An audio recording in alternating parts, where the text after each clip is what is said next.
સહજાત્મ સ્વરૂપ પરમ ગુરુ જ્ઞાની ગુરુ શ્રીરાજ પ્રભુજી શરદ પૂર્ણ શશી સમ લઘુરાજ રૂડી વાદળીરુ બોધ જળ ભારે નમ્યા સંતાર સાગરમાં મોક્ષુ ક્ષીપસમ મુખ ખોલતા ને મંત્ર જળ બિંદુ ગ્રહી રચતા જીવન મુક્તાલતા રચતા જીવન મુક્તાલતા પુનીતએ ગુરુવર્યના પદ પંકજે મુજ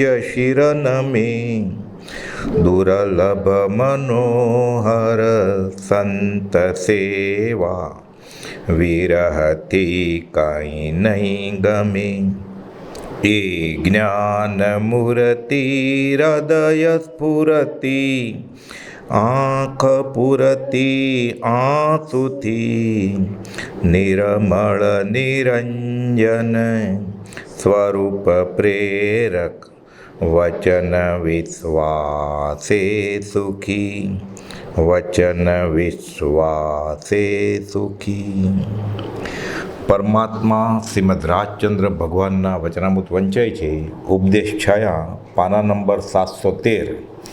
ગઈ વખતે આપણે અહીં સુધી આવેલા કે વ્યવહાર જેનો પરમાર્થ છે તેવા આત્મજ્ઞાનીની આજ્ઞાએ વર્તે આત્મા લક્ષ્યગત થાય, કલ્યાણ થાય. એટલે પ્રેરે તે પરમાર્થને તે વ્યવહાર સમંત એ આપણે જોયેલું લંબાણમાં ગયા વખતે.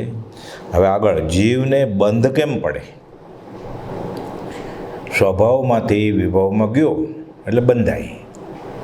શુભમાં અશુભમાં ગમે તેમાં હોય, છેલ્લે તો તે શુભાશુભ છેદતા ઉપજે મોક્ષ સ્વભાવ. નિકાચિત વિશે ઉપયોગે અણુપયોગે, ઉપયોગ સહિત અને અણુપયોગે એટલે આપણે કહીએ ને જાણતા અજાણતા.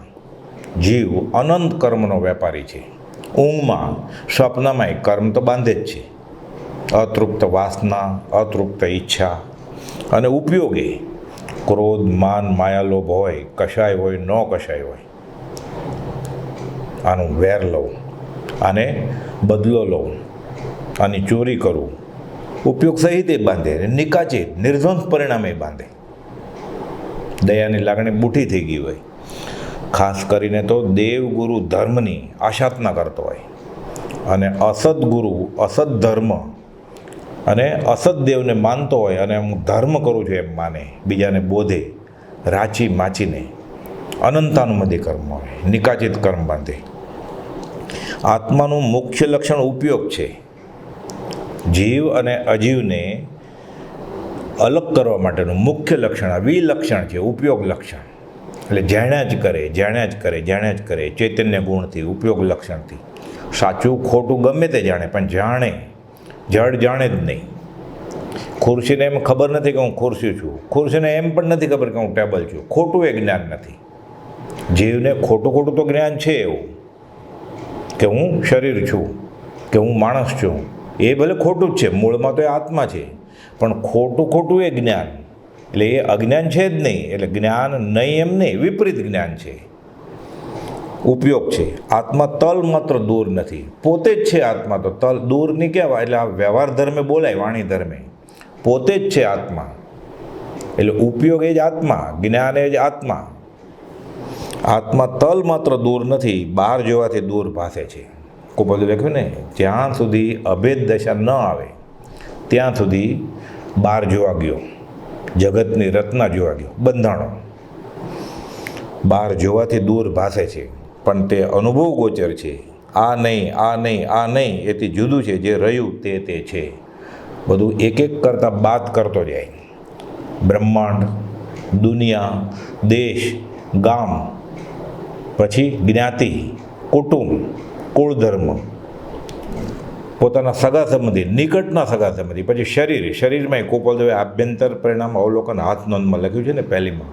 પછી માથું નહીં, હાથ નહીં, પગ નહીં, એવી રીતે માથાના વાળ નહીં, આંખ નહીં, નાક નહીં, જીભ નહીં, રોમ નહીં, એમ કરતાં કરતાં પગના નખ સુધી પહોંચે તો છેલ્લે શું વધે? 5 ઇન્દ્રિયો પોતે નહીં. અબાધ્ય અનુભવ જે રહે તે છે જીવ સ્વરૂપ. બધું બાદ કરતાં જે બાદ ન થાય, કહે છે કે છેલ્લે આ નહીં, આ નહીં, આ નહીં. પ્રભુજી સાવ સહેલી રીતે સમજાવતા. જાઓ, લાકડી બહાર મૂકીને આવો, ચપ્પલ બહાર કાઢ્યા, છત્રી બહાર મૂકીને આવો, થેલી બહાર મૂકીને આવો, ટોપી બહાર મૂકીને આવો, ચશ્મા કાઢીને આવો, બધું. છેલ્લે કે આત્મા બહાર મૂકીને આવો. આત્મા બહાર મુકાય? જે છેલ્લે બધું બાદ કરતાં આ નહીં, આ નહીં, આ નહીં, એથી જુદું અબાધ્ય અનુભવ જેનો બાદ ન થાય એ નામ આત્મા. અબાધ્ય અનુભવ જે રહે તે છે જીવ સ્વરૂપ.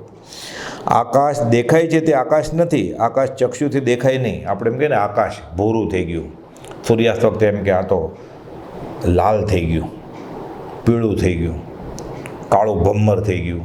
એ વાદળાનો કલર છે. એ પ્રકાશનું પરાવર્તન થાય છે. સૂર્યના પ્રકાશ, ચંદ્રનો પ્રકાશ, તારાનો પ્રકાશ. આકાશ દેખાય નહીં. આકાશ અરૂપી છે. જેમ આત્મદ્રવ્ય અરૂપી છે તેમ આકાશ એ અરૂપી છે. ધર્માસ્તિકાએ અધર્માસ્તિકાએ અરૂપી છે. કાળ અરૂપી છે. પરાવર્તના ખબર પડે. ફક્ત એક જ દ્રવ્ય, પૂદગલ દ્રવ્ય રૂપી છે જે ઇન્દ્રિયથી જણાય.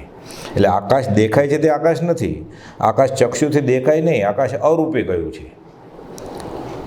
આત્માનું ભાન સ્વ અનુભવથી થાય છે. એટલે કહેવા માટે નથી આ કે વાંચી લે, પાકું કરી લે, તીર્થે ફરે, એમ નહીં. ગોપાલદેવ કહે છે અનુભવની વાત છે. આત્મા પછી તો મનથી પણ મનન ન થાય. આત્માના ગુણ વિશે મનથી મનન થાય.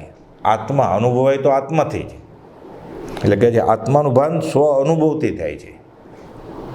આત્મા અનુભવ ગોચર છે. એટલે કહેવા માત્ર નથી, બોલવા માટે નથી, લખવા માટે નથી. આત્મા સ્વ અનુભવ ગોચર વસ્તુ છે. એનો અનુભવ થાય. જેમ ગોળનું ગળપણ અનુભવાય, એમ આ અનુભવાય. જેમ ભૂખ લાગી હોય તો કેમ ખબર પડે મને ભૂખ લાગી છે? એમ કે આજે સારી ઊંઘ આવી. તો બતાવો ક્યાં સારી આવી. ગળપણ બતાવો કેવું લાગ્યું. તો શું કે તું ચાખી જો. એટલે સ્વ અનુભવ ગોચર છે આત્મા.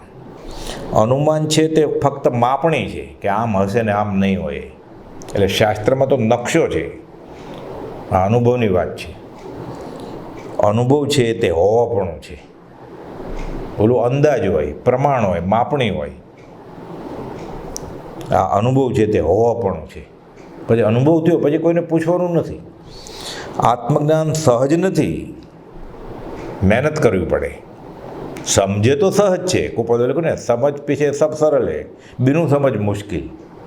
એટલે દેહાધ્યાસ હોય તીવ્ર 5 ઇન્દ્રિયના વિષયમાં, કશાયમાં રાચોપચો હોય તો પછી આત્મજ્ઞાન સહજ નથી. પંચીકરણ વિચારસાગર વાંચીને કથન માત્ર મહેનતથી જ્ઞાન થાય નહીં. હું આત્મા છું નિશ્ચયના એવા ગ્રંથ વાંચી લે. વેદાંતના પંચીકરણ, વિચારસાગર કે નિશ્ચય એવા દિગંબરના ગ્રંથો, એવા સમયસારના એવા ગ્રંથ છે. નિશ્ચયને એની વાત હોય. એ નિષેધ નથી એકાંતે, પણ એ પાત્ર જીવ માટે છે.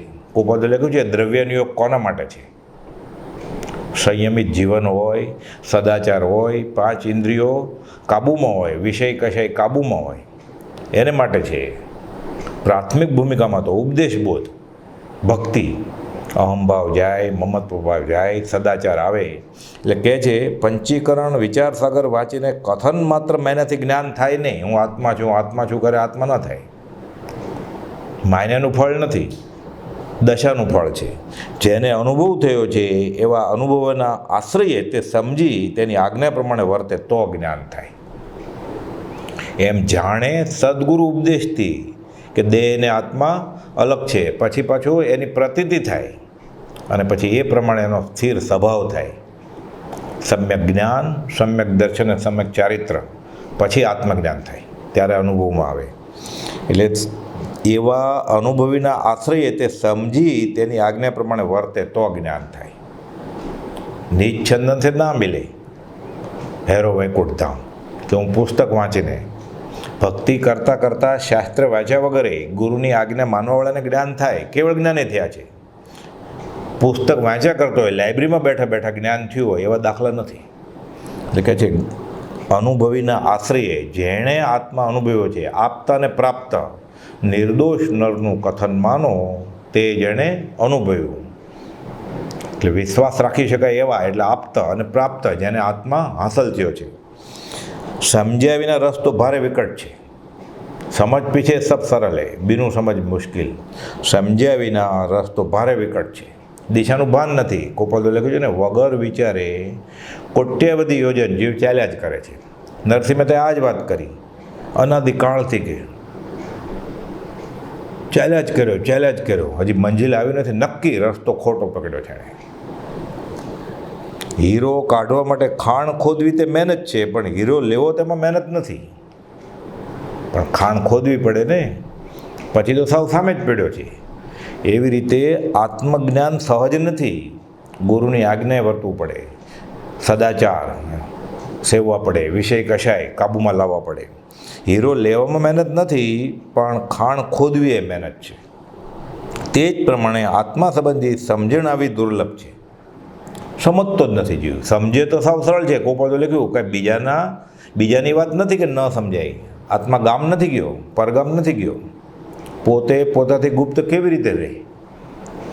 પણ જ્યાં સુધી વિષયથી જેની ઇન્દ્રિયો આર્ત છે એને આ સ્વીકારી જ ન શક્યા. એક ભાઈએ કોપોલદોને પૂછ્યું, મને અનંત અનુબંધીનું સ્વરૂપ સમજાવો તો. કોપોલદોએ કહ્યું, જેને અનંત અનુબંધી ગાઢ હોય એને અનંત અનુબંધી સમજાય જ નહીં. એટલે મહેનત કરે, સદાચાર સેવે, થોડો કશાય મંદ થાય પછી એ ઝીલવા માટે તૈયાર થાય, પાત્ર થાય. એટલે કહે છે હીરો લેવામાં મહેનત નથી. તે જ પ્રમાણે આત્મા સંબંધી સમજણ આવી દુર્લભ છે. નહીં તો આત્મા કાંઈ દૂર નથી, ભાન નથી, તેથી દૂર લાગે છે. પોતે પોતાથી ગુપ્ત કેવી રીતે રહે? 537માં લખ્યું ને. પણ પરદ્રવ્યને વિશે સ્વની માન્યતા છે એટલે દૂર લાગે છે. દૂર છે નહીં, ભ્રાંતિથી દૂર લાગે છે. જીવને કલ્યાણ કરવું ન કરવું તેનું ભાન નથી, પણ પોતાપણું રાખવું છે. એટલે બધાને એમ જ હોય, જે કુળમાં એ જન્મ્યો એ કુળની ક્રિયા કરે છે એટલે ધર્મમાં છે, અને એ સંપ્રદાયના ગુરુને માનવા એટલે એના ગુરુ છે. અને આ પોતાપણું રાખવું છે કે અમે કરીએ બરાબર છે, તો સામેવાળાને એમ જ હોય અમે કરીએ બરાબર છે. પણ આ બધું કલ્પના છે. આત્માથી નવ જોઈ. ચોથે ગુણ સ્થાને કે ગ્રંથિભેદ થાય. ગ્રંથિભેદ થાય એટલે જીવ અનંતાનુબંધીમાંથી પછી છૂટે. ખરેખર તો ગુણઠાણા પછી શરૂ થાય. ચોથે ગુણ સ્થાને કે ગ્રંથિભેદ થાય. 11મેથી પડે છે તેને ઉપશમ સમ્યકત્વ કહેવાય. ઉપશમ સમ્યકત્વ હોય, ચડતો એટલે કશાય દબાવી રાખ્યા હોય, પણ આશ્રય ન હોય જ્ઞાનીનો, જ્ઞાનીની આજ્ઞામાં ન રહે. એટલે શાસ્ત્રમાં એમ છે 12મા ગુણસ્થાનકના છેલ્લા સમય સુધી જીવ જ્ઞાનીની આજ્ઞામાં હોવો જોઈએ. નહીં તો 11મેથી પડે. 11મેથી પડે છે તેને ઉપશમ સમ્યકત્વ કહેવાય. જો ક્ષાયિક હોય એટલે જળમૂળથી નીકળી ગયું હોય મૂળિયા, તો ન પડે. એ 11મે સ્પર્શે જ નહીં, એ સીધો 10થી 12મે ક્ષીણમોહમાં જાય અને પછી 13મે. પણ ઉપશમ સમ્યકત્વવાળો ચડતા 10થી પછી 11 સ્પર્શે, જ્ઞાનીની આજ્ઞા છોડી દે, આશ્રય છોડી દે. સંજલન કષાયનો ઉદય, રિદ્ધિ સિદ્ધિનો ઉદય થાય. સંજલન કષાયનો ઉદય થાય, પડે પછી. કુપોદ લખ્યું છે પળવારમાં રિદ્ધિ સિદ્ધિથી ભ્રષ્ટ થઈ ગયા છે મોટા મુનિવરો. પછી લોભ ચારિત્રને પાડનારો છે. લોભનો ઉદય થાય કે હું કેવો લબ્ધિધારી છું, મને કેવી સિદ્ધિ ફરવતા આવડે છે, ફરવે. થોડી બદરે પોતાની બેનને બતાડવા માટે ફોરવી. બહેનો જાય છે, ભદ્રબાહુ સ્વામીને પૂછે છે મારો ભાઈ, તો એ બાજીની ગુફામાં ધ્યાનમાં છે કે કાને શબ્દ પડ્યા કે બેન મારા દર્શન કરવા આવે છે. વાઘ થઈને બેસી ગયા. હેપતાઈ ગઈ બેન, તો પાછા ગુરુજી પાસે આવે છે. ત્યાં તો વાઘ છે, મારા ભાઈને ફાડી તો નહીં ખાધો હોય. વિદ્યા આવ્યા ને પછી એમ નથી, ભણાવવાનું બંધ કર્યું, પડે ઠેઠ. રિદ્ધિ સિદ્ધિ ફોરવાની ઈચ્છા થાય એટલે સમકીત વમી નાખે. આ સિદ્ધાંત છે. સહજ પૂરે ઘણા એવા જ્ઞાની થઈ ગયા છે, શાસ્ત્રમાં ઉલ્લેખ છે. સહજ એવું થાય સ્વભાવે ઈચ્છાથી રીધી સીધી ફોરવે એટલે સંકેત વમી નાખે, 11મેથી પહેલે આવી જાય છે. એટલે કહે છે ચોથે ગુણ સ્થાનકે ઉપશમ અને ક્ષાયિક બંને હોય. ચોથે ગુણ સ્થાનકે સર્વસંગ પરિત્યાગ ન કર્યો હોય તો ક્ષાયિક સંકિત હોઈ શકે. દિગંબર આમનામે છે, શ્વેતાંબર આમનામે છે. ચોથે ગુણ સ્થાનકે ઉપશમ અને ક્ષાયિક બંને હોય. ઉપશમ એટલે સત્તામાં આવરણનું રહેવું, દબાવી રાખ્યું છે, અત્યારે દેખાતા નથી, મેનિફેસ્ટ નથી, ગમે ત્યારે થાય પણ દબાવી રાખે છે. જ્ઞાનીનો આશ્રિત હોય, શરણ હોય, માથે હોય તો એમાંથી એક ક્ષાયિકમાં આવી શકે, અને સ્વચ્છંદમાં હોય તો ગમે ત્યારે પાછો પડે. એટલે કહે છે આવરણ ઉપશમ એટલે સત્તામાં આવરણનું રહેવું. કલ્યાણના ખરેખરા કારણો જીવને ધાર્યામાં નથી. જે શાસ્ત્રો વૃત્તિને સંક્ષેપે નહીં, વૃત્તિને સંકોચે નહીં, પરંતુ વધારે, તેવા શાસ્ત્રોમાં ન્યાય ક્યાંથી હોય? જ્ઞાનનું ફળ વિરતિ. કુપોદે લખ્યું છે જે વિદ્યાથી ઉપશમ ગુણ પ્રગટ્યો નહીં, જે વિભાવથી પાછો હટ્યો નહીં, એ શાસ્ત્ર શું કામના, એ ભણતર શું કામનું? એ માટી ઉપર નકશી સોના ઉપર હોય તો શોભે. એટલે કુપોલદેવે સૌભાગભાઈને લખેલું, રૂડા પુરુષો આવી વિદ્યામાં આગ્રહ કરતા નથી. 749માં લખ્યું જ્ઞાનનું ફળ વિરતિ છે. વિભાવથી, વિભાવના કાર્યોથી, વિભાવના પરિણામથી જીવ પાછો હટે તો એ જ્ઞાન કામનું. જૈનેતરમાં આ જ વાત છે, સા વિદ્યા યા વિમુક્ત, જે છૂટવામાં કામ આવે એ વિદ્યા. એટલે કહે છે વૃત્તિને સંકોચે નહીં પરંતુ વધારે, તેવા શાસ્ત્રોમાં ન્યાય ક્યાંથી હોય? પછી બધી ક્રિયાઓ છૂટવા માટે છે, શાસ્ત્ર જ્ઞાન એ છૂટવા માટે છે. પછી અતિ પરિણામો પણ થઈ જાય, શુષ્ક જ્ઞાન થાય એટલે આત્મા ખાતોય નથી ને પીતોય નથી, અને પછી 5 ઇન્દ્રિયોમાં રાચી માચીને પછી ભોગવે. તો વ્રત આપનારે અને વ્રત લેનારે બંને વિચાર તથા ઉપયોગ રાખવા કે પછી આ વ્રત પડાશે મારાથી, એવા નિમિત્ત આવશે તો હું નહીં પડું કે પડી જશે. આપનારની જવાબદારી મોટી છે. એટલે કુપોદે તો લખ્યું છે જે આચાર્ય નાનો સરખી ભૂલ પણ શિષ્યની ન પારખે એ આચાર્ય થવા લાયક જ નથી. વ્રત આપનારે અને વ્રત લેનારે બંને વિચાર તથા ઉપયોગ રાખવા. ઉપયોગ રાખે નહીં અને ભાર રાખે તો નિકાચિત કર્મ બંધાય. ઓછું કરવું પણ કરવું બરોબર. મોટા વ્રત લઈ લે અને પછી નિમિત્ત મળતા જીવ લપસી જાય, પછી તપસી ગયા લપસી. કુપોદેવે સુણાવના મુંદાસને પત્ર લખેલો, વ્રત લઈ લેલા ઘણા બધા વસો ક્ષેત્રે, તો વ્રત તોડવું એ ભયંકર ગુનો છે. મરણ શ્રેય છે કે વ્રત તોડવા કરતાં. પછી પ્રાણ જાય પણ પછી એનું વ્રત ન તોડવાનું. ધર્મ અર્થે અહીંયા પ્રાણને છાંડે પણ નહીં ધર્મ. પરિગ્રહ મર્યાદા કરવી એમ જેના મનમાં હોય તે શિથિલ કર્મ બાંધે. પરિગ્રહ પાપનો બાપ છે, એટલે પરિગ્રહ મર્યાદા કરવી છે એવું જેના મનમાં છે એને નિકાચિત એવા ગાઢ કર્મ ન બંધાય, તીવ્ર કર્મ ન બંધાય. પાપ કરે કાંઈ મુક્તિ હોય નહીં. એક વ્રત માત્ર લઈ અજ્ઞાનને કાઢવા ઈચ્છે છે તેવાને અજ્ઞાન કહે છે કે તારા કંઈક ચારિત્ર હું ખાઈ ગયો છું. નાનું એવું વ્રત લે અને હું ધર્મિષ્ઠ છું એમ માને, એમ કેવડાવે, એવો દેખામણ કરે, લોક દેખામણ તપશ્ચર્યા. શ્રદ્ધા આવે સાચી, પછી એને એમ થાય કે મારે છૂટવા માટે કરવું છે, બંધાવવા માટે નહીં. સમ્યક દર્શનનું મુખ્ય લક્ષણ જ વિતરાગતા છે. પછી ધર્મની કરણી અહંભાવ માટે, પોતાના સંપ્રદાય ટકાવવા માટે, કુલ ધર્મને ગાઢ કરવા માટે ઓક્ષંગને કરે જ નહીં. પછી લોક દેખામણ તપશ્ચર્યા ન થાય. કુપોદેવે પ્રભુશ્રીને આજ્ઞા આપી લોક દેખામણ તપશ્ચર્યા કરવી નહીં, બધું જ કરવાનું છે. તીર્થંકરે જે બોધ્યું છે, સહસ્ત્રગ્રમે ક્રિયા બોધી છે, બધી કરવાની છે, પણ લોક દેખામણ નહીં. કે છે એક વ્રત માત્ર લઈને નાની એવી ક્રિયાનું વ્રત નિયમ લઈ લે કે થાળી ધોવાનો નિયમ, કહેતો ફરે. પછી કોપોલે લખ્યું ને કે મારે મીઠું નથી લેવું, બાસુંદી દૂધપાક ખાવો છે અને ત્યાં બધાને લાગે એવું કે હું આ મરચું નહીં ખાઉં, મીઠું નહીં લઉં ઉપરથી, મારે નિયમ છે. લોક દેખાડવું છે. લોક દેખામણ તપશ્ચર્યાનો ખાસ ફાયદો થતો નથી. આ શેકીને વાવ્યું એ ફળ ન આપે, વેચી નાખ્યું, એને માન મળ્યું, એને રોકડી કરાવી, એણે એફડી એનકેશ કરાવી લીધી.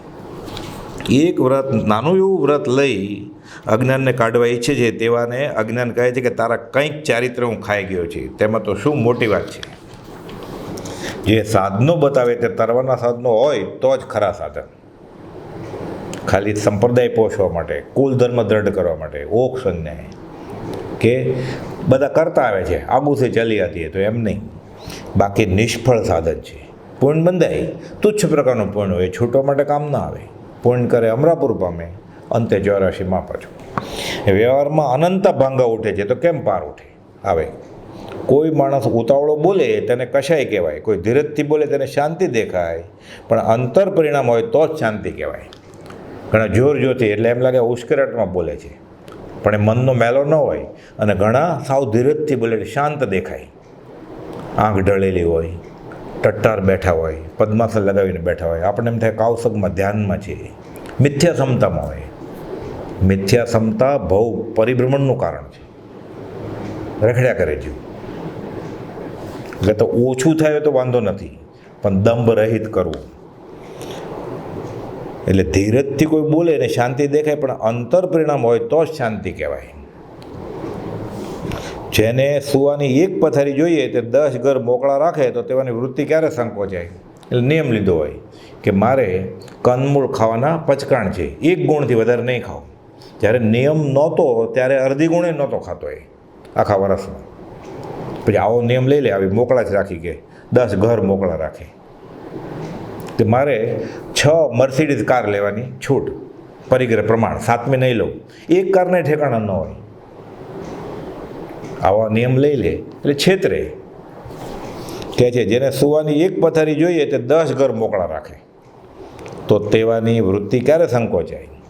વૃત્તિ રોકે તેને પાપ નહીં. ખરેખર તો વૃત્તિ રોકે એટલે જીવ વિભાવથી પાછો ફેર્યો, સ્વભાવમાં આવ્યો, ઠર્યો, સદાચારમાં આવ્યો, દમ કશાય ઘટ્યા. પણ લયું સ્વરૂપનું વૃત્તિનું ગ્રહ્યું વ્રત અભિમાન, પછી ગ્રહે નહીં પરમાત્મને લેવા લૌકિક માન, એવું થાય. પછી કેટલાક જીવો એવા છે કે વૃત્તિ ન રોકાય એવા કારણો ભેગા કરે, આથી પાપ રોકાય નહીં. માન કશાય માટે જ કરતો હોય, અહંભાવ માટે, દાતા કહેવડવા માટે દાન દેતો હોય, તપસ્વી કહેવા માટે ભૂખ્યો રહેતો હોય, અને લોભ હોય કે આ તપસ્યા કરશું તો મને આ સોનાની વીંટી ચેન મળશે, બહુ મન થશે, એનો વરઘોડો નીકળે પછી. એટલે ભાવ જ એવા હોય એટલે વૃત્તિ ન રોકાય એવા કારણો ભેગા કરે, આથી પાપ કંઈ રોકાય નહીં. સાસા ક્રિયા યા ફલવતી એટલે ફળ મળે, હલકા પ્રકારનું પુણ્ય બંધાય, પછી છૂટવાનું કારણ ના થાય. અને જે ક્રિયાથી જીવ છૂટે નહીં એને ધર્મની કરણી કહેવાતી જ નથી. હવે 10મો બોલાવ્યા. ભાદ્રપદ સુદ પૂનમ 1952. 14 રાજલોકની કામના છે તે પાપ છે. અંબાલાલભાઈ કુપોલને એક પત્ર લખે છે કે મારે આ એક ઘરથી ચાલે એમ છે, છતાં 14 રાજલોકની કામના તો ઊભી જ છે. અધમાધમ અધિકોપતિ સકળ જગતમાં હોય, આપણને આવા વિચારે ના આવે. અંબાલાલભાઈ તો લખે છે પછી એક સ્ત્રીથી હું સંતોષાઈ ગયો છું, જગતની સ્ત્રીઓ પ્રત્યે દ્રષ્ટિ ફરે છે. આ વૃત્તિ દેવકાજી મહારાજ શરૂઆતમાં તો ગોપાલને સામે થયા, પછી લખતા કે વૃત્તિઓ ઉઠે છે અને હું તમારું નામ લઉં છું એટલે ભાગી જાય છે, કે પલાયન થઈ જાય છે. લક્ષ્મણ રેખા ઓળંગતી નથી કે 14 રાજલોકની કામના છે તે પાપ છે. એટલે ભિક્ષુક જેમ આ બાજુ ચક્રવર્તી રાજા ગોપાલે લખ્યું છે ને આ બાજુ ભિખારી. ભિખારી ઝૂંપડું ન છોડે, ચક્રવર્તી છખણનું રાજ છોડીને સર્વસંગ પરિત્યાગ કરીને ચાલ્યો જાય. એટલે 14 રાજલોકની કામના છે તે પાપ છે. મુખ્ય ગુનો તૃષ્ણા, કામના, ઈચ્છા છે. બધા દુઃખનું મૂળ ઈચ્છા છે. એ જીવ કે આ ઈચ્છા દબે એ ઈચ્છા દુઃખ મૂળ, જબ ઈચ્છા કા નાશ તબ મીટે અનાદિ ભૂલ. ગૌતમ બુદ્ધે આ જ વાત કરી. બધા દુઃખનું કારણ તૃષ્ણા છે. માટે પરિણામ જોવા કે અંદર વૃત્તિ કાબૂમાં આવી છે કે નહીં. શર્મે, ધર્મે, કર્મે બહારથી તો દેખાતો હોય સદાચારી, ધર્મિષ્ઠ, પણ વૃત્તિ તપાસવાની, અંતર્વૃત્તિ તપાસવાની છે. 14 રાજલોકની ખબર નથી એમ કદાચ કહો કે મને 14 રાજલોકનું ખબર જ નથી, તો પણ જેટલું ધાર્યું તેટલું તો નક્કી પાપ થયું. દેશ તો ખબર છે, રાજ્ય તો ખબર છે, પોતાનો જિલ્લો તો ખબર છે, પોતાની જ્ઞાતિ તો ખબર છે. અધિકરણની ક્રિયા બીજા ભવે જાય તોય ચાલુ રહે. પછી મુનિને ત્રણખલું પણ ગ્રહવાની છૂટ નથી. ગૃહસ્થ એટલું ગ્રહે તો એટલું પાપ લાગે. ગૃહસ્થ કિંચિત માત્ર ગ્રહવું તે સુખનો નાશ. 832માં ગોપાલદેવે કહ્યું ને, પકડ્યું કે મેર્યો. પગ મૂકતા પાપ છે, જોતા ઝેર છે.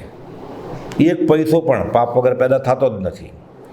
અને સાસા ક્રિયા યા ફલવતી. કશાય હોય એટલે ક્રિયા સાથે પાપનો બંધ પડશે જ. એટલે કહે છે વૃત્તિ ન મુનિને ત્રણખલું પણ ગ્રહવાની છૂટ નથી. અદત્ત દાન લેવાય નહીં. ગૃહસ્થને ઘરેથી 100 જેટલી વસ્તુ લઈ આવી હોય તો સાંજે સૂર્યાસ્ત પહેલાં પાછી આપી દેવી પડે, નહીં તો 3 અપવાસની શિક્ષા મળે. કેમ? પછી પરિગ્રહ ભેગો કરતો થઈ જાય. નહીં તો ગૃહસ્થ એટલું ગ્રહે તો તેટલું તેને પાપ છે. એટલે આમ તો કાંઈ પણ લીધું અપરાધી ગુરુદેવ કો 3 ભુવન કો ચોર ઠગુ વિરાણા માલ મેં હાહા કર્મ કઠોર. એનું કંઈ છે જ નહીં આત્મા સિવાય. મેરો એક આતમ તામ મમજ્જુ કીનો. પછી કાંઈ પણ કિંચિત માત્ર ગ્રહ્યું એટલે પાપ તો છે જ. પણ ગૃહસ્થ વ્યવહારમાં એકાંતે સાવ સાધુની જેમ જીવી ન શકાય. ઘર, આજીવિકા, કુટુંબ આ બધું જોઈએ. ભિક્ષા માગવાની મનાય છે ગૃહસ્થની. એટલે ઓછા પાપે જીવવાનું. ઓછું પાપ ક્યારે થાય? ઓછી જરૂરિયાત હોય તો, અને ઓછો પર આશ્રય હોય તો. જડને આત્મા તન્મયપણે થાય નહીં. આત્મા અને કર્મ ભેગા થઈ જ નથી ગયા અનાદિથી. ભેગા છે એવું લાગે છે એને, ભેગા છે જ નહીં. દૂધ અને પાણીની જેમ એવા થઈ ગયા છે, પણ એને ક્રિયા કરીએ તપાવે તો પાણી અલગ થઈ જાય, દૂધ અલગ થઈ જાય. ક્રિયા કરવી પડે. ક્રિયા કરનાર એ હંસલો હોવો જોઈએ, બગલો ન કરી શકે. હંસ શ્વેત બક શ્વેત કો ભેદ હંસ બકયો. હિતોપદેશનો શ્લોક છે. હંસે ઉજળો છે, બગલો ઉજળો છે સફેદ. ભેદ શું? નિરક્ષીર વિવેકેતુ હંસ હંસ બક બક. પાણીનું દૂધ અલગ કરવું હોય, હંસ અને બગલો. બગલો માછલા જ પકડે, હંસ માનસરોના મોતી ચરે, અલગ કરી નાખે દૂધ ને પાણી. એટલે કહે છે જળને આત્મા તન્મયપણે થાય જ નહીં, પણ તો હંસલો હોય તો. સૂતરની આંટી સૂતરથી કંઈ જુદી નથી. આપણે એમ કહીએ ને આંટી પડી ગઈ છે દોરામાં, ગૂંચ થઈ ગઈ છે, તો એ આંટી છે, ગૂંચ છે, એ જ સૂતર છે. એટલે સૂતર અને ગૂંચ અલગ નથી. ગૂંચ નીકળી જાય તો એ સૂતર જ છે, ગૂંચવાળું સૂતર જ છે. પણ એ આંટી પડી ગઈ છે, આંટી અલગ કરવાની છે. તો જળને આત્મા તન કર્મ પૂદગલ છે, અને આત્મા જીવ એ તો ચેતન છે. બે ભેગા થઈ જ નથી ગયા. આ માને છે કે ભેગા થઈ ગયા છે એમ. સૂતરની આંટી સૂતરથી કાંઈ જુદી નથી, પણ આંટી કાઢવી તેમાં વિકટતા છે. એ ગૂંચ નીકળતી નથી. પ્રભુશ્રીજી આગા સ્ટેશન પાસે બેઠા હતા એકવાર. આવું દોરાનું ગૂંચોળું લઈને પછી અલગ કરે. એટલે કોઈક મુમુક્ષુએ કહ્યું, લાવો બાપા હું અલગ કરી દઉં. તો કે તમને ન આવડે ગૂંચ ઉકેલતા. જ્ઞાનીનું કામ છે ગૂંચ ઉકેલવાનું. એટલે કહે છે ગોપાલદેવ કે આંટી કાઢવી તેમાં વિકટ છે. જો કે સૂતર ઘટે નહીં ને વધે નહીં. આંટી પડી ગઈ તો સૂતર કંઈ વધી નથી જતું કે ઘટી નથી જતું, ગૂંચોળું થઈ જાય તો. પણ ગૂંચ ઉકેલે કેવી રીતે? ગૂંચ ઉકેલવી એ આત્મજ્ઞાનીનું કામ છે. તેવી જ રીતે આત્મામાં આંટી પડી ગઈ છે. એ ગુરુની આજ્ઞા માને તો આંટી નીકળ્યા. એટલે આંટી પડી ગઈ છે. કઈ? હું શરીર છું. ક્યારથી? અનાદિકાળથી. જે યોનિમાં જીવ જાય, ગતિમાં જાય, આ તો છે જ. આ લેવા જવાનું નથી. આ અગૃહિત મિથ્યાત્વ છે કે હું શરીર છું. એટલે ભેંસને છે હું શરીર છું, ગાયને છે હું શરીર છું, માણસને છે હું માણસ છું, વાંદરાને છે હું વાંદરો છું. આ અગૃહિત મિથ્યાત્વ છે. અનાદિકાળથી ચાલ્યું જવું છે. આ આંટી નીકળે સાથે પાછું ગૃહિત મિથ્યાત્વ છે. એ તો માણસે લીધું પછી કે દેવ દેવી ધર્મની કરણી મને વ્યવહારિક સુખ આપે, શરીરનું સુખ આપે. એટલે બધા જીવોને આ આંટી તો છે જ અગૃહિત મિથ્યાત્વની. માણસને આ એક્સ્ટ્રા બીજું એ વધારાનું છે. કયું? ગૃહિત મિથ્યાત્વ કે મને દેવ દેવી સુખ આપે. એટલે બે મિથ્યાત્વ કાઢવાના છે. એટલે માણસ માટે ડબલ જવાબદારી છે. કૂતરાને, ભેંસને, ગાયને આ દેવી દેવીને કોઈ પૂજતો નથી. કૂતરો, ગાય, ભેંસ માણસ પૂજે છે ભૌતિક લાભ માટે, ધર્મ સમજીને. એટલે ગૃહિત અને અગૃહિત બંને આ આંટી ઉકેલવાની છે માણસે. તો આમ સાવ સહેલું છે, અને ન સમજાય તો અનંત કાળે પણ આંટી નીકળે એમ નથી. સત્પુરુષ અને સત્શાસ્ત્ર એ વ્યવહાર કંઈ કલ્પિત નથી. આ શાસ્ત્રમાં જે બધી વાત કરી છે કે જ્ઞાની હોવા જોઈએ, એની તો પોતે વાંચી લેતો આત્મા વિશેના બધા પુસ્તકો.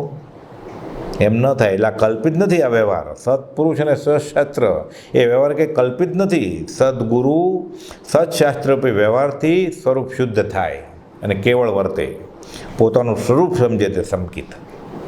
એટલે આ અનુભવની વાણી છે. આ ત્રણેય કાળ જૈનેતરમાં સત્શાસ્ત્ર અને સત્પુરુષથી બોધેલા એવા સત્શાસ્ત્ર. આ કલ્પિત વ્યવહાર નથી. આ જોઈએ જો એટલે હું મારી બુદ્ધિથી વાંચી લઈશ, મને જે સમજાવે એની પાસે હું સમજી લઈશ. એનો ક્ષયોપશમ સારો હોય, એ ભણેલો પણ હોય, એ સંસ્કૃત બોલતો હોય, એ શાસ્ત્રના અર્થે બરોબર કરતો હોય. ઘણીવાર આત્મજ્ઞાની કરતાં એની વાણી વધારે મીઠી લાગે. આમે નકલી સોનું મૂળ શુદ્ધ સોના કરતાં વધારે ચળકે. પણ એમ નહીં. આ વ્યવહાર કે આ કલ્પના નથી. એટલે કહે છે કે સત્પુરુષ અને સત્શાસ્ત્ર એ વ્યવહાર કંઈ કલ્પિત નથી. સદગુરુ સત્શાસ્ત્ર રૂપી વ્યવહારથી સત સ્વરૂપ શુદ્ધ થાય, કેવળ વર્તે, પોતાનું સ્વરૂપ સમજે તે સંકિત. શાસ્ત્ર પાકી કરી લીધા, ગોખી લીધા, ક્રિયા કરે એમ નહીં.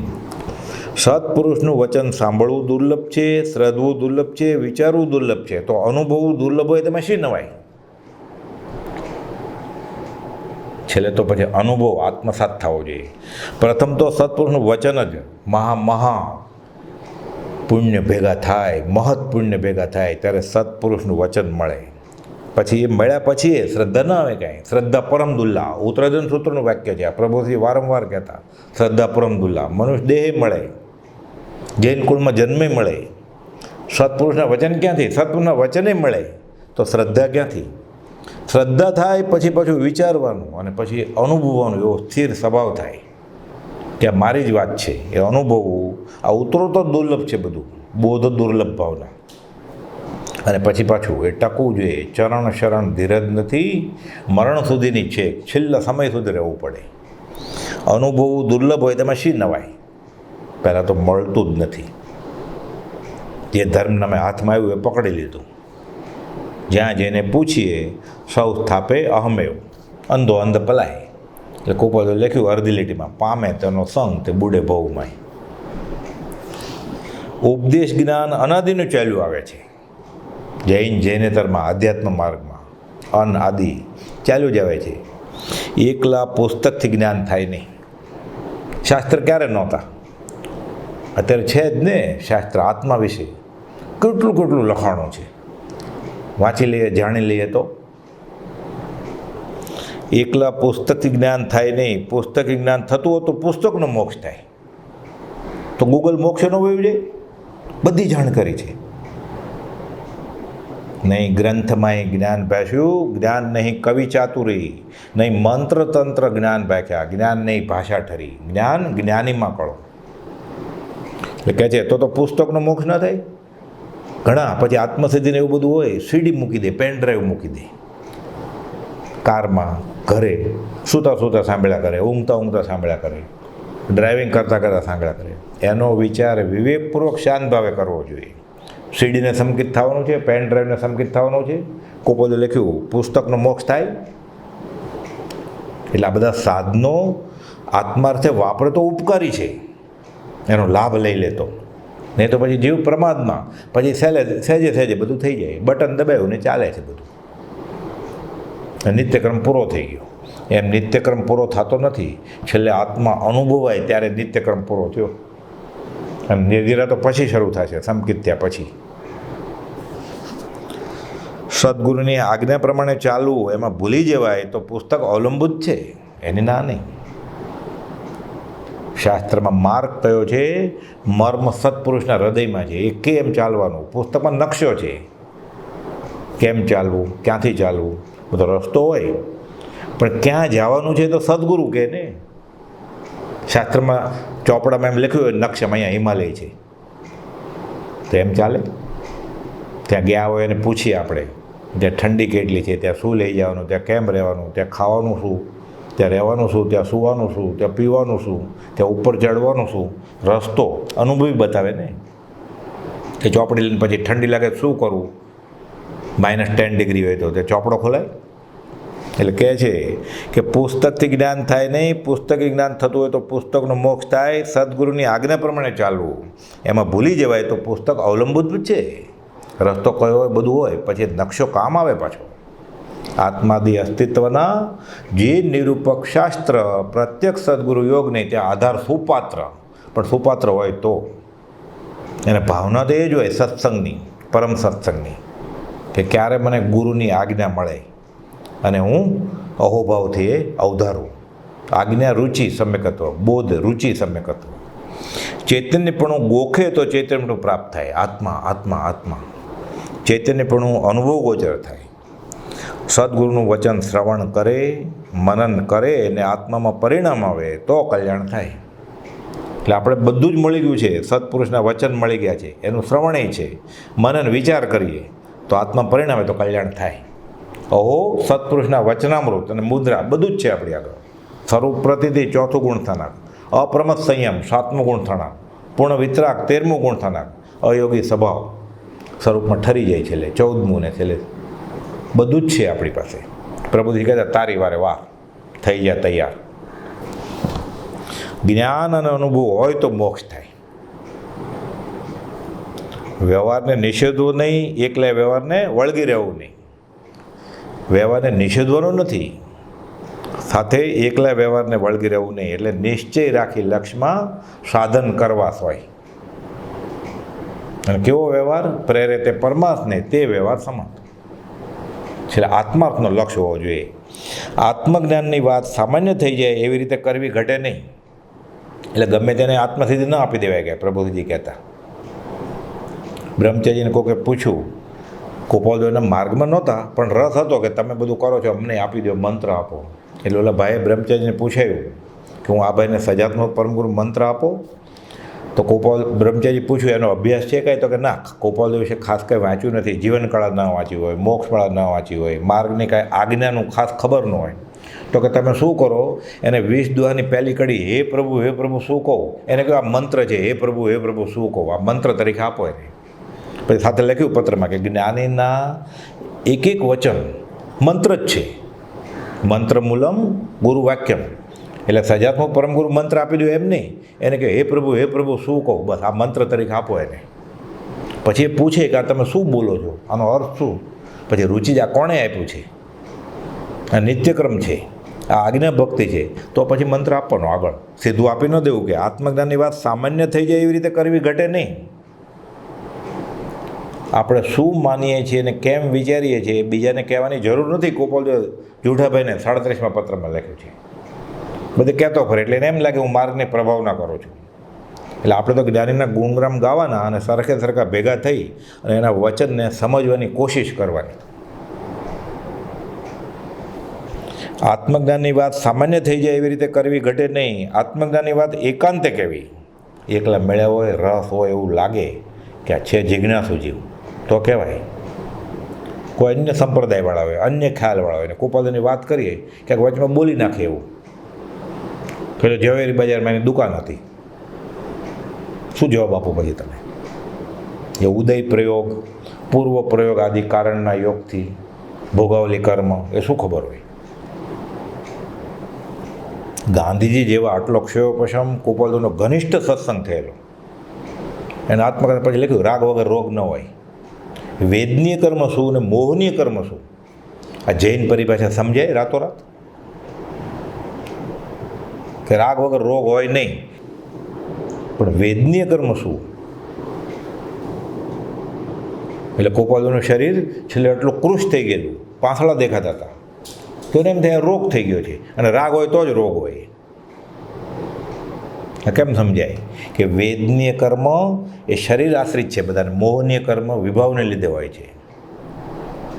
જ્ઞાનીને, પૂર્ણ જ્ઞાનીને, રામકૃષ્ણ કે તીર્થંકરને વેદનીય કર્મ ભોગવવા પડે. એ કેમ ખબર પડે? જૈનની પરિભાષા જ એટલી અઘરી છે તો અનંત અનુબંધી, અપ્રત્યાખાનાવર્ણીય, પ્રત્યાખાનાવર્ણીય, સંજ્વલન ને એવું બધું. કશાય નહીં. કશાય એટલે એમ થાય ગાય ભેંસને મારતો હોય કશાય. ખબર કેમ પડે? આત્માનું હોપણું વિચારમાં આવે તો આત્મા અનુભવમાં આવે, નહીં તો તેમાં શંકા થાય. જેમ એક માણસને વધારે પડલથી દેખાતું નથી, તેમ આવરણની વળગણના લીધે આત્માને થાય છે. જેટલી વળગણ આવરણ એટલું ઝાંખું દેખાય. સાવ સંપૂર્ણ આવરણ હોય તો અંધાપો કંઈ દેખાય જ નહીં. બાલ વિકલને અનેરા લખ્યું છે ને, ઓગ નજરને ફેરે રે. એટલે વાદળા ઘનઘોર હોય તો સૂર્ય જરાય ન દેખાય, થોડા ઓછા થાય તો થોડો પ્રકાશ દેખાય, પછી હજી ઘટે, પછી સાવ ઉઘાડ થાય તો બેફાટ દેખાય. પછી એવી રીતે જ્ઞાનને આડા પડળ નીકળી જાય તો સંપૂર્ણ ઉઘાડ થાય જ્ઞાનીને. એટલે કહે છે એક માણસને વધારે પડલથી દેખાતું નથી, તેમ આવરણની વળગણના લીધે આત્માને થાય છે. ઊંઘમાં પણ આત્માને સામાન્યપણે જાગૃતિ છે. આત્મા કેવળ ઊંઘે નહીં. જો કેવળ ઊંઘતો હોય તો મને ઊંઘ સારી આવી કોણ નક્કી કરે? મને સ્વપ્ન આવ્યું હોય નક્કી કોણ કરે? એટલે સાવ સૂઈ નથી જતો. આત્મા કેવળ ઊંઘે નહીં. આ દર્શન આવરણીય કર્મ છે. એટલે નાશ નહીં, આવરણ ઢાંકી દીધું છે. સાવ નાશ થઈ જાય તો પછી થાય જ નહીં ક્યારે. એટલે શૂન્ય નથી.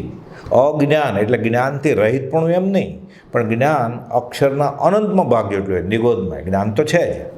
જો જરાય જ્ઞાન ન હોય તો ચેતન ગુણ વયો ગયો, એટલે જડ થઈ ગયો. પછી ચેતનને જડમાં ફરક શું? એવું ક્યારે થાય જ નહીં.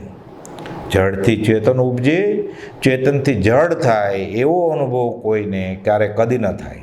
એટલે સાવ જ્ઞાન વયું જાય, સાવ શૂન્ય થઈ જાય એવું બને જ નહીં. આપણે અજ્ઞાની છે એમ. અજ્ઞાની છે એટલે એને મિથ્યા જ્ઞાન છે, વિપરીત જ્ઞાન છે. આત્મા કેવળ ઊંઘે નહીં, તેને આવરણ આવે. આત્મા હોય તો જ્ઞાન થાય, જડ હોય તો જ્ઞાન કોને થાય? પછી એ નિગોદનો જીવ ફરતા પછી 1 2 3 ઇન્દ્રિય કરીને અને ફર્યા વગરે નિગોદનો જીવ કેળમાં જઈને સીધો કેવળ જ્ઞાન પામે. પોતાને પોતાનું ભાન થવું, પોતે પોતાનું જ્ઞાન પામવું, જીવન મુક્ત થવું. આ જીવન મુક્ત છૂટી ગયો જીવ. સદેહે દેહ છતાં નિર્વાણ થઈ ગયું જીવ. ચૈતન્ય એક હોય તો ભ્રાંતિ કોને થઈ? મોક્ષ કોનો થયો? એ જૈનેતરમાં એટલે અમુક સંપ્રદાયમાં વેદાંતમાં એમ કહેવાય છે કે આ એક ચેતન દ્રવ્ય છે, લઠ્ઠો. બધા જીવો એના ભાગ છે. પછી જ્યારે છૂટી જાય, મોક્ષ થઈ જાય, ત્યારે પાછું તેજમાં તેજ બળી જાય. એ લઠ્ઠામાં બળી જાય, એનો કટકો છે એમ. એમાંય પાછા ભાંગા છે, ઉત્તર મીમાંસા, પૂર્વ મીમાંસા બધા. પણ ચૈતન્ય એક હોય તો પછી ભ્રાંતિ કોને થયા? રખડ્યો કોણ? વિષય કશામાં આનંદ કોણ લે છે પછી? અને મોક્ષ કોનો થયો? જે છૂટી ગયો વિષય કશાય છોડીને. બંધાયેલો હતો એ છૂટ્યો, તો છૂટ્યો કોણ? બંધાયેલો હતો એ. તો પછી તો એક જ કેવી રીતે કહેવાય? રામ મોક્ષે ગયા તો બધા જીવોનો મોક્ષ થઈ ગયો. ભગવાન ઋષભનાથ મોક્ષે ગયા તો બધાનો મોક્ષ થઈ ગયો. બધા મોક્ષનું સુખ અનુભવવા માંડ્યા. જે જીવ સિદ્ધપદે પહોંચ્યા એ સિદ્ધપદનું સુખ ભોગવે છે. બીજા જે સંસારમાં દુઃખી જ છે. તો એટલે ચૈતન્ય એક હોય તો ભ્રાંતિ કોને થાય? તો પછી દુઃખી સુખી કોણ? બધા સરખા જ હોવા જોઈએ ને. બધાનો અનુભવ સરખો જ હોવો જોઈએ. મોક્ષ કોનો થયો? તો પછી બધા ચૈતન્યની જાતિ એક છે. એટલે જ્ઞાન લક્ષણ, ઉપયોગ લક્ષણ એ બધા ચૈતન્યને છે. પ્રત્યેક ચેતનનું સ્વતંત્રપણું છે. જૈનેતરમાં આ મોટો ફરક છે. અત્યારે આપણને નડતો નથી સદાચાર માટે, ઉપદેશ બોધ માટે, વિષય કશે કાબૂમાં લાવવા માટે. અહીંયા સિદ્ધાંતની વાત આવી છે.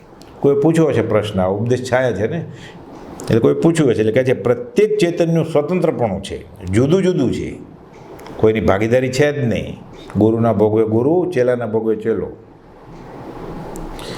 ચૈતન્યનો સ્વભાવ એક છે, જાણપણું એમ, જ્ઞાતા દ્રષ્ટા. મોક્ષ સ્વ અનુભવ ગોચર છે. એટલે જેને થાય એ અનુભવે મોક્ષ, જો ન થાય એ જે દુઃખ ભ્રાંતિમાં હોય.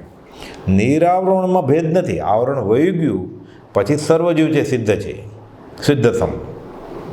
એટલે બધા કેવળ જ્ઞાની છે, બધા તીર્થંકર કેવળ. પછી જ્ઞાનમાં ભેદભાવ નથી, પછી પૂર્ણ જ્ઞાન. એટલે ઘણા એમ કે મને ઋષભનાથ ભગવાનની પ્રાર્થના કરું તો વધારે શાંતિ થાય, અને અમુક દેરાસરમાં જાઓ તો જ શાંતિ થાય. વાસુ પૂજ્ય ભગવાનના દેરાસરમાં જાઓ તો જ. એટલે શનિવારે પાછો એ મુનિશ્રોત ભગવાનમાં જાય. અને ગુરુવારે વાસુપૂજ્ય સ્વામીના દેરાસરમાં જાય. આ મિથ્યાત્વના પાંગામાં છે, પાછું સંકિત મોહિનીના પાંગામાં છે. નીર આવરણમાં ભેદ નથી, પરમાણુ ભેળા થાય નહીં, એટલે કે આત્માને પરમાણુનો સંબંધ નહીં ત્યારે મુક્તિ. એક પરમાણુ માત્રની ન મળે સ્પર્શતા ત્યારે મુક્તિ. પર સ્વરૂપમાં નહીં મળવું તે મુક્તિ. કોઈની સાથે છૂટો થઈ જાય આત્મા. સિદ્ધો જૈસો જીવ હે, જીવ સોય શિવ હોય, કર્મ મેલ કાંતરા બુજે વિરલા કોઈ. કર્મ મેલ નીકળી જાય આત્માથી એટલે જીવનો શિવ થઈ જાય. કલ્યાણ કરવું ન કરવું તેનું ભાન નથી. જીવને સાચો રસ્તો જ ખબર નથી, છૂટવાની વાત જ નથી. એને ભૌતિક સુખને સુખ અને ભૌતિક દુઃખને દુઃખ માને છે. પણ જીવને પોતાપણું રાખવું છે. બંધ ક્યાં સુધી થાય? જીવ ચેતન ન થાય ત્યાં સુધી. એટલે અત્યારે શરીર જડ થઈ ગયો છે જીવ. જ્યાં સુધી શરીર રૂપે રહેશે, દેહાધ્યાસ રૂપે હશે, ત્યાં સુધી એ દુઃખી જ છે. ચૈતન્ય ન થાય ત્યાં સુધી બંધ રહેશે. એકેન્દ્રિય આદિ યોનિ હોય તો પણ જીવનો જ્ઞાન સ્વભાવ કેવળ લોપાઈ જાય નહીં. હમણાં એવું ને કે એકેન્દ્રીમાં જાય, નિગોદમાં જાય. જ્ઞાન અક્ષરના અનંતમાં ભાગ જેટલું છે જ ત્યાં એકેન્દ્રીય જીવને. સ્પર્શનું જ્ઞાન તો છે જ. અંશે ખુલ્લો રહે છે. જો સાવ ઢંકાઈ જતું હોય તો જડ જેવો થઈ જાય. અનાદિકાલથી જીવ બંધાયો છે. ક્યારથી? જડ ચેતન સંયોગ આ ખાણ અનાદિ અનંત ત્યારથી ચાલ્યું આવે છે. આ નીર આવરણ થયા પછી બંધાતો નથી. એકવાર કર્મ છૂટી ગયા બધા, નીર આવરણ નીકળી ગયું, છૂટી ગયો, પછી ફરી બંધાય નહીં. કર્મને ચોંટે છે, આત્માને ચોંટતા નથી. તો શરૂ ક્યાંથી થયું? અનાદિ, એની આદિ જ નથી. એટલે કોઈ બધું લખ્યું છે એ અનાદિ ને એ બધું એ કેવળ જ્ઞાન થાય ત્યારે ખબર પડે. એટલે સૌથી પહેલો મોક્ષે કોણ ગયો હશે? કેમ ખબર પડે? સૌથી પહેલું કર્મ કયું બંધાણું હશે? એની આદિ જ નથી, અનાદિ છે. એટલે કહે છે નીર આવરણ થયા પછી બંધાતો નથી. એકવાર કર્મ ગયા, છૂટી ગયો. જેને તમે એમ છે કે અવતાર લઈને ફરીવાર આવે ભગવાન, અવતારી પુરુષ. મ પુનરાવૃત્તિમ સિદ્ધિ ગઈ નામધેમ નમો જીર્ણાણમ જીએ ભેણમ. જૈનમાં એકવાર કર્મથી મુક્ત થઈ ગયો છે. પછી જન્મ લેવો એ કર્મ છે. બીજાનું ભલું કરવા માટે આવવું એ કર્મ છે. બોલવું એ કર્મ છે. ચાલવું એ કર્મ છે. જન્મ લેવો એ કર્મ છે. પછી આવે જ કેવી રીતે? કર્મ નથી તો શરીર જ કેવી રીતે ધરે? શરીર એક કર્મ છે, નો કર્મ. પછી કેવી રીતે? બધા કર્મ વયા ગયા. કાર્મણ અને તેજસ શરીરથી રહિત સીધે છેલ્લે પહોંચ્યા. ફરીવાર કેવી રીતે આવી શકે પછી? એટલે કહે છે નીર આવરણ થયા પછી બંધાતો નથી. હું જાણું છું એવું અભિમાન તે ચૈતન્યનું અશુદ્ધ પણ અભિમાન છે. હું જાણું છું. ગોપાલે લખ્યું છે જે એમ સમજે છે કે હું જાણું છું, આ બધા ઠગાયા છે. આ જગતમાં બંધ ને મોક્ષ ન હોત તો શ્રુતિનો ઉપદેશ કોને અર્થે? તો બધા મંદિર, આ બધા શાસ્ત્રો, સદાચારના નિયમો, વ્રત, આમ કરવાનું આમ નહીં કરવાનું, આ કોને માટે? જો આવું બંધ મોક્ષ એવું કંઈ હોતો જ નહીં. એટલે બંધ મોક્ષ છે કલ્પના ગણે એમ માને, એવું કંઈ છે જ નહીં. આત્મા તો છૂટો જ છે. આત્મા છૂટો જ છે, પણ એ ક્યારે છૂટો થાય? ત્યારે છૂટો છે. અસંગ છે પરમાર્થી, પણ નિજ ભાને તેમ. સર્વજીવ છે સિદ્ધસમ, બરોબર, પણ એ તો જે સમજે તે. એ તો ગધેડો જ છે, ભેંસ છે, પાડો છે. સર્વજીવ છે સિદ્ધસમ ક્યારે? જે સમજે તે થાય. એટલે શ્રુતિનો ઉપદેશ નહીં તો કોને અર્થે કે આત્મા સ્વભાવે કેવળ અક્રિય છે, છૂટી જાય ત્યારે. પણ પ્રયોગ એ તો ક્રિય છે. અત્યારે જે કર્મ છે ને એટલે ક્રિયા કરતા છે. કરતા ભોગતા કર્મનો વિભાવ વર્તે ત્યાં. વૃત્તિ વહી નિજ ભાવમાં થયો અકર્તા ત્યાં. એટલે આત્મા સ્વભાવે નિજ ભાવમાં રહે સતત, પછી અકર્તા થાય. પછી કરતા ખાલી પોતાનો સ્વભાવનો, કરતા ભક્તા તેનો નિર્વિકલ્પ સ્વરૂપ. જ્યારે નિર્વિકલ્પ સમાધિ થાય ત્યારે જ અક્રિયપણું કહ્યું છે. એ નિર્વિકલ્પ અવિકલ્પમાં સ્થિર થઈ જાય ત્યારે પછી અકર્તા. પણ ત્યાં અકર્તા એટલે જડ નથી થઈ ગયું ક્યાંય. ત્યાં આત્માનો આનંદ તો પરમાર્થથી સ્વભાવ પરિણતિ નિજ સ્વરૂપનો કરતા છે. અને બ્રહ્મચાર્ય અર્થ કર્યો છે કે પરમાર્થથી સ્વભાવ પરિણતિ નિજ સ્વરૂપનો ભોગતા છે જીવ ત્યાંય. એટલે સિદ્ધશિલા એ જીવ એ અપેક્ષા કરતા ભોગતા છે. કેનો? નિજ સ્વભાવનો. પણ બીજું કાંઈ નથી કરતો. એટલે અકર્તા છે એમ. નિર્વિવાદપણે વેદાંત વિચારોમાં અડચણ નથી.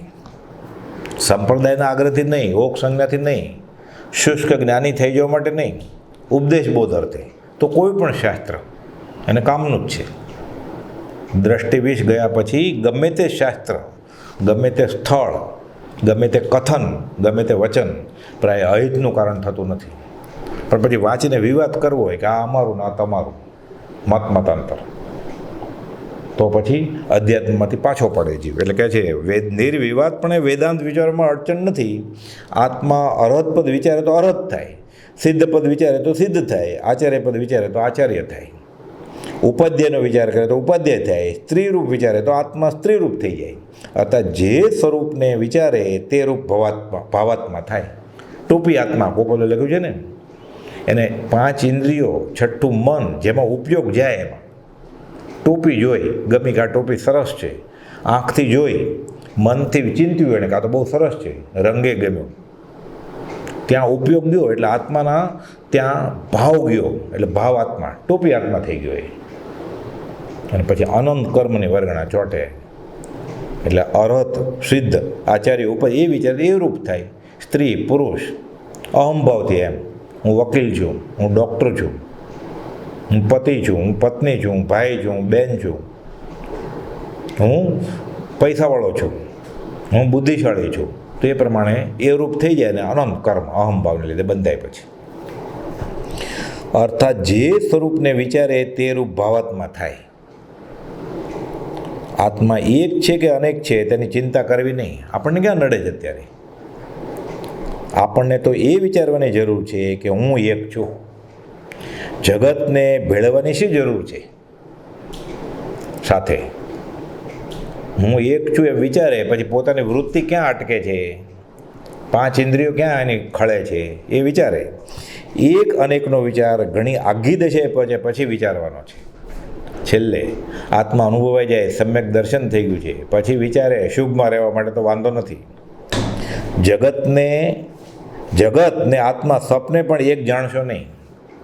સપનામાંય હું દેહાદી સ્વરૂપ છું જ નહીં, સપનામાંય નથી. કે આત્મા અચળ છે, નિરાવરણ છે. વેદાંત સાંભળીને પણ આત્માને ઓળખવો.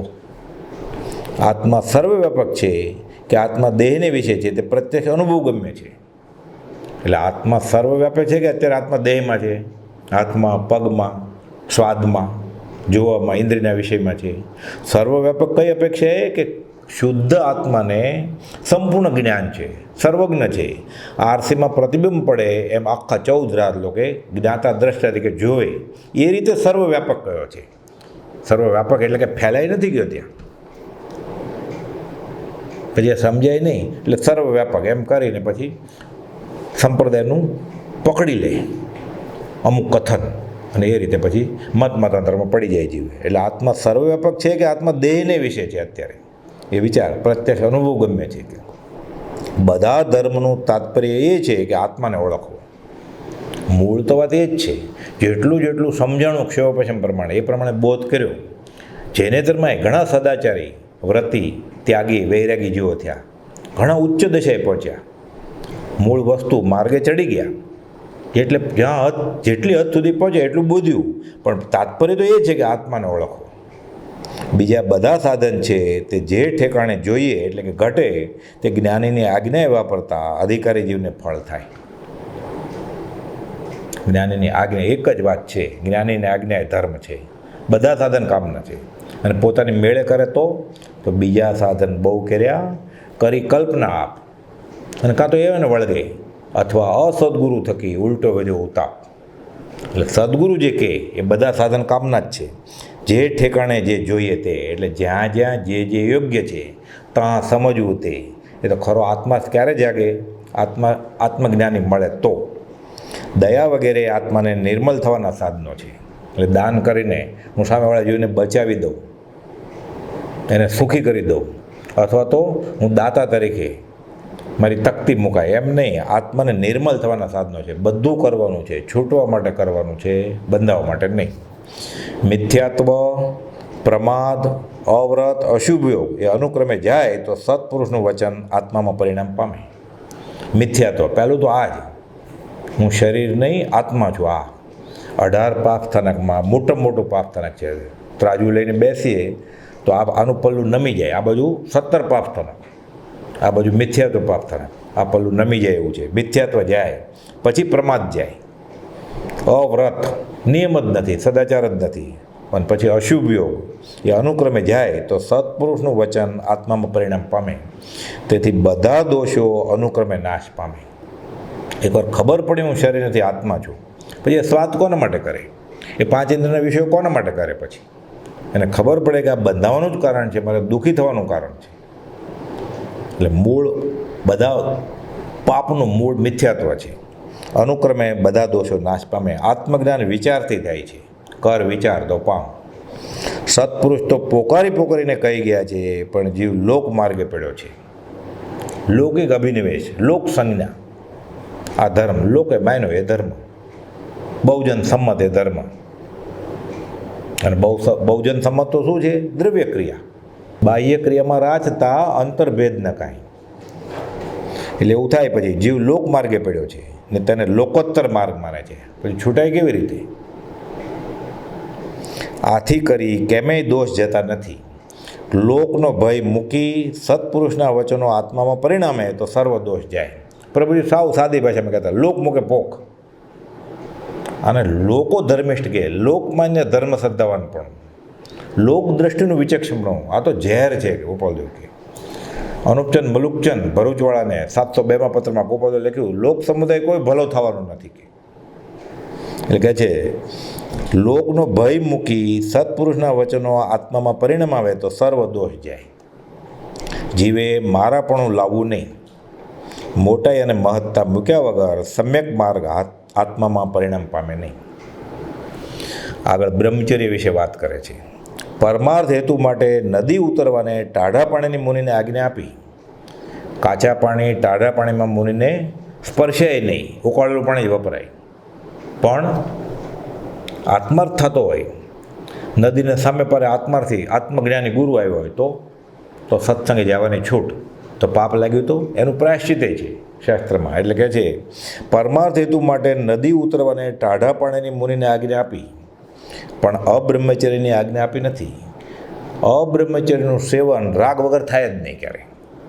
બાકી બધી ક્રિયા, પત્ર લખવાની મનાય છે સાધુ સાધ્વીને, પણ આત્માર્થ થતો હોય તો પ્રભુશ્રીને કોપાદો લખેલું તો લખવાની છૂટ છે. એકાંત નિષેધ નથી. કેમ? રાગ વગર છૂટવા માટે પત્ર લખી શકાય. રાગ વગર અબ્રહ્મચર્ય સેવાય જ નહીં. અબ્રહ્મચર્યની આજ્ઞા આપે નથી ને તેને માટે કહ્યું છે કે અલ્પ આહાર કરજે.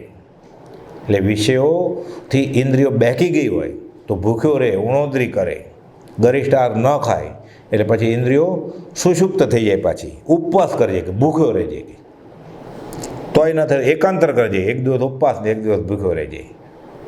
એટલે જોમ ઘટી જાય. પછી છેવટે ઝેર ખાઈને મરજે. પણ બ્રહ્મચર્ય ભાંગીશ નહીં. કેમ? બ્રહ્મચર્યનું સેવન કરે તો આત્મા તો જાગૃત છે ને, અબ્રહ્મમાં જાય. જીવ ભવ દુઃખ ભોગવે, દેહ પડી જાય તો એક જ ભવનું છે.